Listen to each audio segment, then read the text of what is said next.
ಇದು ಗಣಗಾಪುರ ದತ್ತಾತ್ರೇಯಕ್ಕೆ ಬಂದಿದ್ದೀವಿ. ಇಲ್ಲಿ ಭೀಮಾ ನದಿ ಹರಿಯಾಗತ್ತದ. ಹೆಂಗೆ ಹರಿಯತ್ತದಕ್ಕಪ್ಪ ಅಂತಂದ್ರೆ 60 ಕಿಲೋಮೀಟರ್ ಸ್ಪೀಡ್, ಅಷ್ಟು ಸ್ಪೀಡ್ ಒಳಗೆ ಭೀಮಾ ನದಿ ಹರಿಯಾಗತ್ತದ. ಏನು ಭೀಮಾಶಂಕರ ಒಳಗೆ ಏನು ಭೀಮಾ ನದಿ ಉದ್ಭವ ಆಗಿ ಈ ಒಂದು ಇದ್ರ ಮುಖಾಂತರ ಹರಿತದ. ನೋಡ್ರಿ ಎಷ್ಟು ಸ್ಪೀಡ್ ಅದ. ಈ ಒಂದು ಇಷ್ಟು ಸ್ಪೀಡ್ ಒಳಗೆ ಹರಿಯಾಕತ್ತಪ್ಪ ಅಂತಂದ್ರೆ ಇಲ್ಲಿ ಇತ್ತೀಚೆಗೆ ಏನಪ್ಪ ಅಂತಂದ್ರೆ ಈ ಏನಿರ್ತದೆ ರೋಡಿನ ಮ್ಯಾಗೂ ನೀರು ಬಂದಿತ್ತು. ಇದೆಲ್ಲ ನೋಡಾಕ್ತೀರಿ ನೀವು. ಇದೆಲ್ಲ ಏನು ಕಾಣಾಗತ್ತದ ನಿಮ್ಗೆ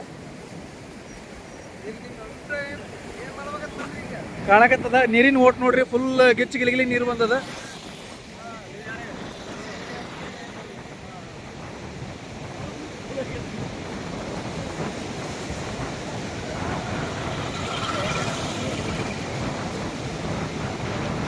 ಇದು ರೋಡ್ ಇರೋದು ಗಣಗಾಪುರ ಮತ್ತು ಬಿಜಾಪುರ ರಸ್ತೆ ಅದ.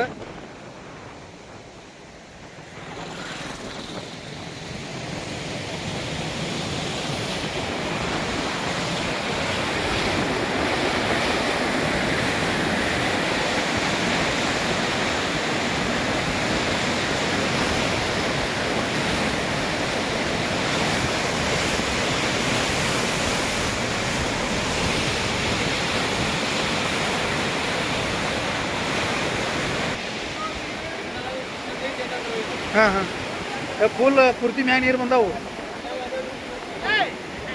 ಅದೇ ಅದೇ ಅದು ನೋಡಿದ್ರೆ ಗೊತ್ತಾಕದು. ಏ ನಿಂದ್ರ ಗೊತ್ತಾಕ.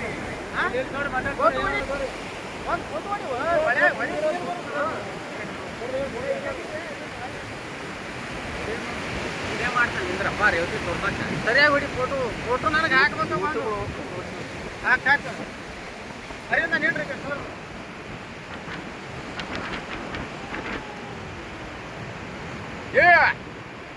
ಮಾಡ್ತಾರ. ಫೋಟೋ ಹಾಕೊಂಡ್ಯಾಡು. ಫೋಟೋ ತೆಗೆದು ಕಳಿಸ್ತೀನಿ ನನಗೆ ಏಟ್ ಬೇಕಂತ.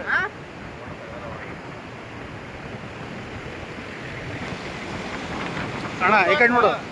ಅರವಿಂದ್ ಅಣ್ಣ ಅಲ್ಲಿ ನೋಡು. ಅರವಿಂದ ಹೊಡಿ ಅಣ್ಣ ಅಣ್ಣ.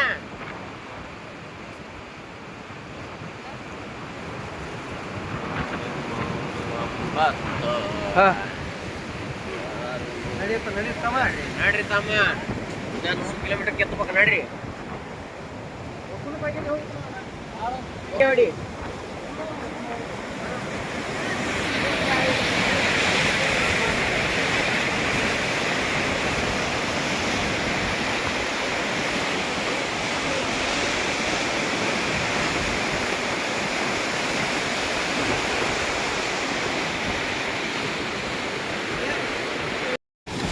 ರೋಡ್ ಮೇಲೆ ನೀರು ಹಾರಿದ ಕಾಣ್ತದೆ ಕಸ.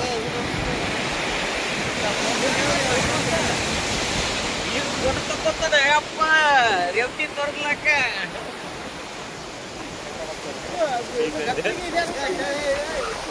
ಎಷ್ಟು ಕಿಲೋಮೀಟರ್ ನೋಡಿಲ್ಲಿಗೆ ಈ ಹೇಳ್ತಿಲ್ಲ ಕರೆಕ್ಟ್ ಹೇಳಿ ನೋಡಿ ನೋಡಿ ಇಲ್ಲಿ.